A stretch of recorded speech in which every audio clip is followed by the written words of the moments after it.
আপনার জ্বর হয়েছে, আপনি হয়তো বা শরীরে ব্যথা অনুভব করছেন, একটা ইঞ্জেকশন দিলেন সেরে যাবে, কিন্তু খাদ্য জাতীয় না হলে কোনো সমস্যা হবে না। আরেকটি কারণ হলো, যদি কেউ টুথপেস্ট ব্যবহার করে সিয়াম ভঙ্গ হবে না, তবে সিয়াম অবস্থায়, রোজা অবস্থায় কেউ টুথপেস্ট ব্যবহার না করাই উত্তম, কারণ যে গ্যাসটা আছে এটা ভেতরে যাওয়ার সম্ভাবনা থাকে, তবে সিয়াম ভঙ্গ হবে না। আরেকটি কারণ হলো, যদি কেউ পারফিউম ইউজ করে, আতর বা কোনো সেন্ট ইউজ করে, কোনো সমস্যা হবে না।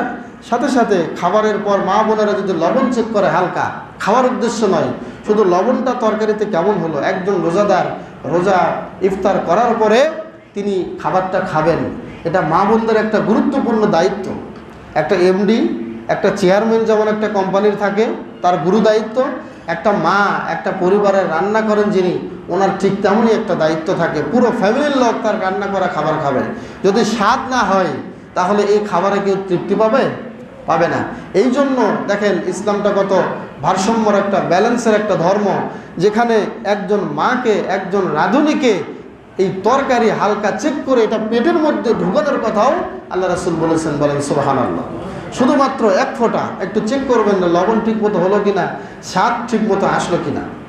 পেটে ক্ষুধা নিবারণ করার জন্য নয়, আমি রোজা রেখেছি ক্ষুধা লেগেছে খাবো এই জন্য নয়, শুধুমাত্র তরকারিটা পরীক্ষার জন্য।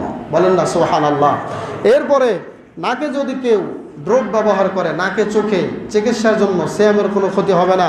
পাশাপাশি নদীতে ডুব দিয়ে বা পুকুরে ডুব দিয়ে গোসল করলেও কোনো ক্ষতি হবে না। কিন্তু উদ্দেশ্য যদি থাকে অনেক গরম, নদীতে 1 ঘন্টা ডুবে থাকবো, রোজাটা যাতে একটু হালকা লাগে, রোজার যাতে ক্ষতি না হয়, এই উদ্দেশ্যে ঘন্টার পর ঘন্টা পুকুরে ডুবে থাকা যাবে না। গোসল করবো তাই পুকুরে নামছি, শেষ, গোসল শেষ, পুকুর থেকে উঠে যাব। এরপরে যদি কেউ এভাবে গোসল করে পুকুরে অথবা নদীতে, কোনো সিয়ামের ক্ষতি হবে না। সাথে সাথে যদি কেউ সাঁতার কাটে অথবা চোখে সুরমা লাগায়, পাশাপাশি যদি কেউ যে কোনো চিকিৎসা করলে তার কোনো সিয়ামের ক্ষতি হবে না। শরীরে তেল, মলম, পাউডার যা কিছু আছে সব ব্যবহার করা যাবে, ক্রিম লাগানো যাবে, স্বেচ্ছায় রক্ত দিলেও কোনো ক্ষতি হবে না, যদি নিজের শরীরের কোনো ক্ষতি না হয়। চিকিৎসার জন্য যদি কেউ দাঁত তোলে তাহলে সিয়ামের কোনো ক্ষতি হবে না। এবং সাথে সাথেই মাথা নেড়ে করা, চুল কাটা, নখ কাটা, এরপরে মোষ কাটা এবং দিনে হালকা ঘুমানো, এরপরে আমরা দিনে কিছু হালকা সফর করা। আপনি এখান থেকে মাধবদে যাচ্ছেন, কথার কথা, এখান থেকে ঢাকাতে যাচ্ছেন, আপনার সিয়াম ভঙ্গ করার দরকার নেই।